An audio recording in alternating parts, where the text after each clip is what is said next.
day, ladies and gentlemen. Welcome back to the Dirty Pat Walsh channel on YouTube with me, your host, Dirty Pat Walsh. I'm dipping some grizzly snuff, having a great morning. So glad that the band stuff got figured out yesterday. Next week is when it all happens. Pretty excited. But anyhow, I promised I would be going through a big bag of stuff that I found in my library and telling stories about it. And so I was looking through the bag, and this is kind of the perfect place to start.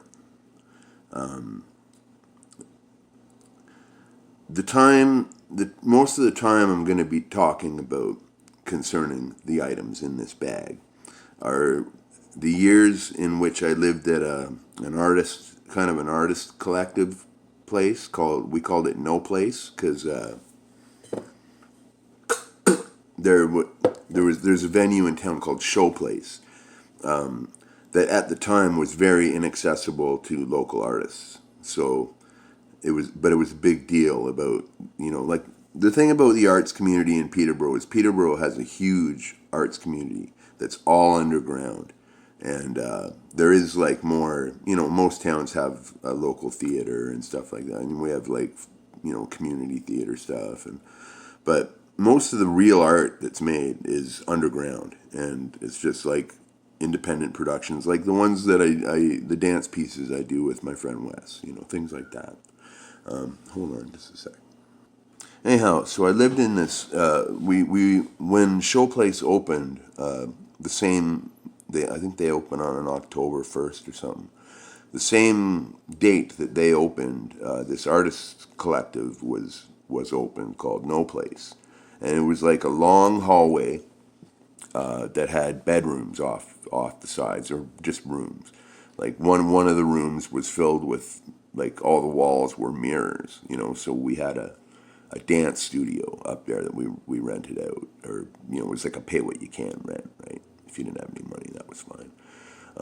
We had an entire room just full of musical instruments that people would bring over, so it was like the ultimate jam room for musicians. You could just go in and play forever. Our neighbors were artists and musicians as well, so they didn't give a fuck what we did. Our kitchen was like just a meeting hub of the arts community and, the wastrels in town, we had a huge kitchen. We had a keg of beer on tap. We had a beer fridge in the room. Anyhow, when the place was first rented, I didn't live in it until a couple months after it opened up. Hold on, I got a chatty roommate kitty here. Anyhow, so I moved into this place, and it was just a blessing in my life to move into this place at the time I did.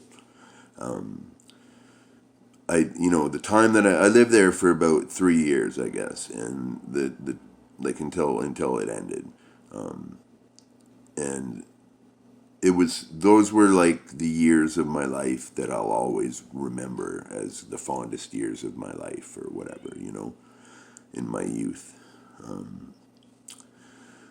But anyhow, in the kitchen, yeah, we had a keg of beer on tap. Like, we had a keg fridge.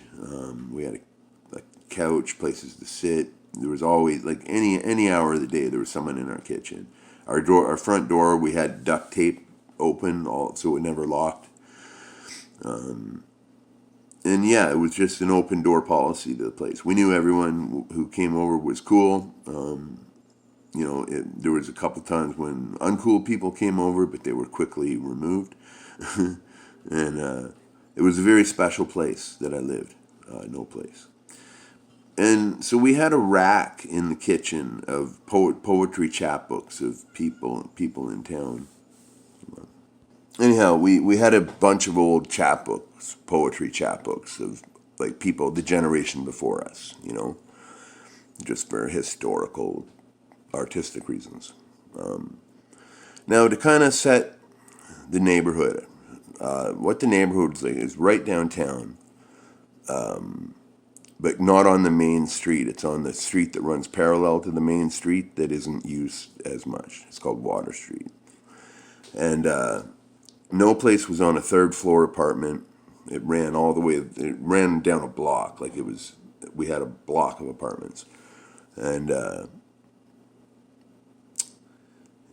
the neighborhood was kind of full of used bookstores, Christian organizations, like, you know, little places where you can go and pray and have a cup of coffee. They kind of catered to the homeless people in the area. There was a restaurant, you know, the soul food restaurant that I worked in, would eventually work in, had its first location on just around the corner from where I was. But yeah, there wasn't much going on Water Street, you know. But it did have a really cool diner across the street called Maury's. And Maury's was a place you could go get a $1.25 grilled cheese sandwich, or, you know, refillable coffee for 75 cents. Or, you know, it was like a really cheap, greasy spoon place to eat, right?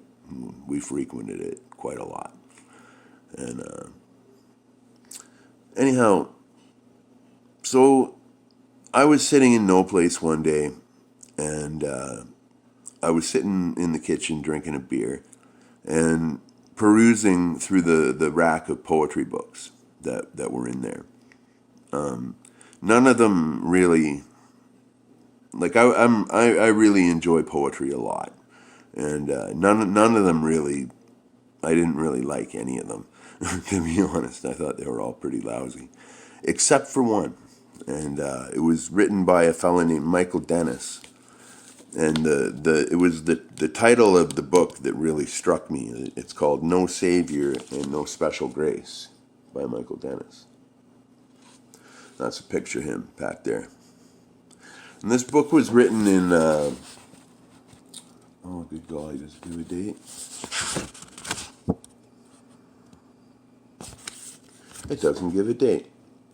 But it is published by Southwestern Ontario Poetry, which made little chapbooks for poets. And other books by Michael Dennis include Quarter on Its Edge on Fast Eddy Press, Sometimes Passion, Sometimes Pain on Ordinary Press, which is the press that I have my book published on. He wrote a play called Such a Lovely Bunch of Lonely Heroes, and it was performed at York University by the Glendon Theatre Players. And he has a couple other separate published poems. So, anyhow, yeah, the front page reads "No Savior and No Special Grace" by Michael Dennis, and the quote beneath is "Prompted to act like God, forced to act like the devil," and that really struck me, you know, because at the time, you know, we were cultivating this art scene that was becoming quite a force, you know, in our area, helping people practice and, you know, get ready for performances or just hang out, talk with fellow artists, you know, and forced to act like the devil. I'm not saying that, you know, by doing this we were prompted to act like God, but we were trying to cultivate something pretty solid and huge, and it still lasts to this day to some degree, which is really cool. Forced to act like the devil. Now, this is also during the time when we were unrepentant alcoholics and drug abusers, and so yeah, we kind of acted like the devil a lot up in Noplace. But anyhow, so I was reading through this book of poems, and you know, I like it. It's not. It was published in 1983. There you go.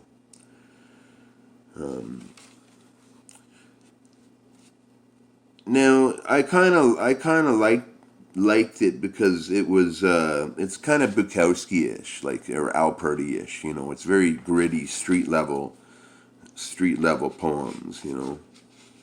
Like, I'm gonna jump in the river 3 times. I'm only gonna come up twice. Or 95 Valium. you know, Stuff like that. And so I liked a lot of the poems that were in it, and I still do.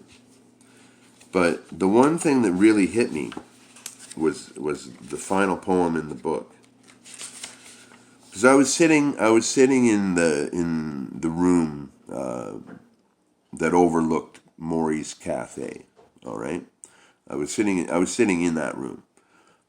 So when I was reading this book, it says, "What does it matter? I am sitting in my apartment, the bedroom, and looking out the window at the people going by, and the sun and the afternoon meaning nothing. It is summer and it is hot. The people on the street are dying. I can see it from my window. I'm looking down and dying too. There is no getting away from it. The mercury topped 100 yesterday, and will do it again today. Where do we hide? The rent is due. So is my bill at Maury's. Maury's, the greasy spoon across the street.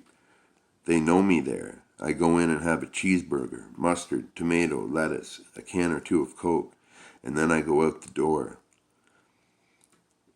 I won't. It's quite a long poem, but it's all about Maury's, and